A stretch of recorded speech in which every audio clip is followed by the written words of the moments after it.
بسم اللہ الرحمن الرحیم۔ فضائل صدقات میں سے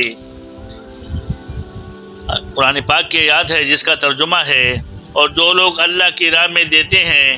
جو کچھ دیتے ہیں اور اس پر بھی ان کے دل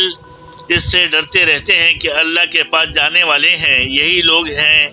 جو نیکیوں میں دوڑنے والے ہیں، اور یہی وہ لوگ ہیں جو نیکیوں کی طرف سبقت کرنے والے ہیں۔ ایک دفعہ پھر سن لیجئے گا، اور جو لوگ اللہ کی راہ میں دیتے ہیں جو کچھ دیتے ہیں اور اس پر بھی ان کے دل سے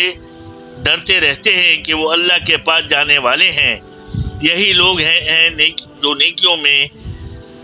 دوڑنے والے ہیں، اور یہی وہی لوگ ہیں جو نیکیوں کی طرف سبقت کرنے والے ہیں۔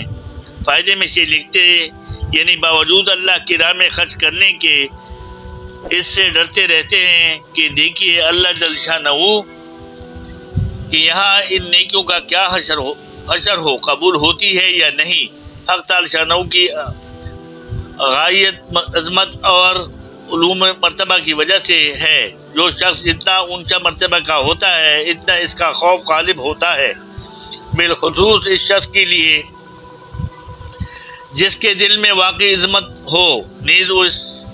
سے بھی ڈرتے رہتے ہیں کہ اس کے خرچ کرنے میں نیت بھی ہماری خالص ہے یا نہیں۔ بس اوقات نفس اور شیطان کے مکر کی وجہ سے آدمی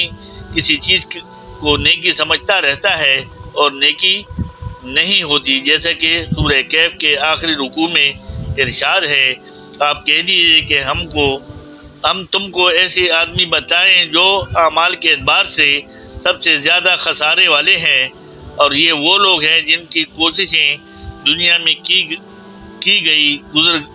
گزری ہوں گی اور یہ سمجھتے ہیں کہ ہم اچھے کام کر رہے ہیں۔ فائدے میں شیخ لکھتے ہیں، حضرت حسن بصری رحمۃ اللہ فرماتے ہیں کہ مومن نیکیاں کر کے ڈرتا ہے اور منافق برائیاں کر کے بے خوف ہوتا ہے۔ فضائل حج میں متعدد واقعات میں اس قسم کا ذکر ہو چکے ہیں کہ جن کے دلوں میں حق تعالی شانہ کی عظمت اور جلال کا کامل درجے کا ہو، وہ زبان سے لبیک کہتے ہوئے اس سے ڈرتے ہیں کہ کہیں یہ مرتد نہ ہو جائے۔ حضرت عائشہ رضی اللہ عنہا کہتی ہے، یا رسول اللہ والذین یطعون یہ آیات شریفہ ان لوگوں کے بارے میں ہے کہ ایک آدمی چوری کرتا ہے، زنا کرتا ہے، شراب پیتا ہے اور دوسرے گناہ کرتا ہے، اس بات سے ڈرتا ہے کہ اس کو اللہ کی طرف سے رجوع کرنا ہے، یعنی اس کو اپنے گناہوں کی وجہ سے حق تعالی شانہ کے حضور پیش ہونے کا ڈر ہوتا ہے کہ ہاں جا کر کیا منہ دکھاؤں گا۔ حضور صلی اللہ علیہ وسلم نے ارشاد فرمایا، نہیں بلکہ یہ وہ لوگ ہیں کہ ایک آدمی روزہ رکھتا ہے، صدقہ دیتا ہے، نماز پڑھتا ہے اور اس کے باوجود اس سے ڈرتا ہے کہ وہ قبول ہوئی کہ نہیں۔ دوسری حدیث میں ہے، حضرت عائشہ رضی اللہ عنہا نے عرض کیا، یا رسول اللہ یہ وہ لوگ ہیں جو خطائیں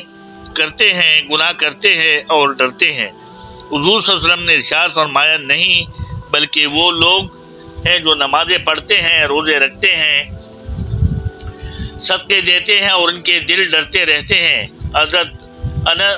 ابن عباس رضی اللہ تعالیٰ سے نقل کیا گیا ہے کہ وہ لوگ اعمال کرتے ہیں ڈرتے ہوئے۔ سعد بن جبر رضی اللہ تعالیٰ عنہ فرماتے ہیں کہ وہ صدقات دیتے ہیں اور قیامت میں اللہ جل شانہ کے سامنے کھڑے ہونے سے اور حساب کی سختی سے ڈرتے ہیں۔ حضرت حسن بصری رحمۃ اللہ علیہ سے نقل کیا گیا ہے کہ یہ وہ لوگ ہیں جو نیک عمل کرتے ہیں اور اس سے ڈرتے ہیں کہ کہیں ان اعمال کی وجہ سے بھی عذاب سے نجات نہ ملے۔ حضرت زین العابدین علی بن حسین رضی اللہ تعالیٰ عنہ جب وضو کرتے تو چہرے کا رنگ زرد ہو جاتا اور جب نماز کو کھڑے ہوتے تو بدن پر کپکپی آ جاتی۔ کسی نے اس کی وجہ پوچھی تو ارشاد فرمایا، جانتے بھی ہو کس کے سامنے کھڑا ہوتا ہوں۔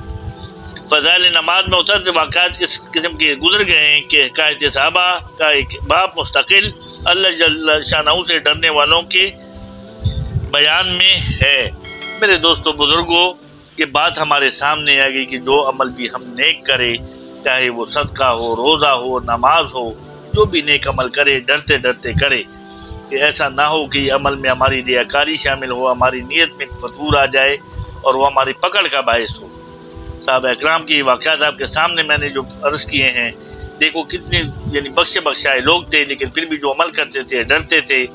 کہ ایسا نہ ہو کہ اس میں کوئی ریاکاری یا اللہ پاک ہم پتہ نہیں اللہ پاک کے دربار میں قبول ہوا کہ نہیں۔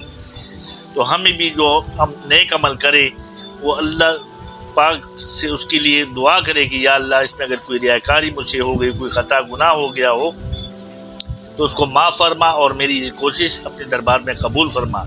اور اگر کوئی گناہ کوئی خطا ہو جائے تو فوراً توبہ استغفار کر کے اللہ پاک سے معافی مانگ لے۔ اللہ پاک ہمیں ان پر عمل کرنے کی توفیق عطا فرمائے۔ صدق اللہ مولانا العلی العظیم۔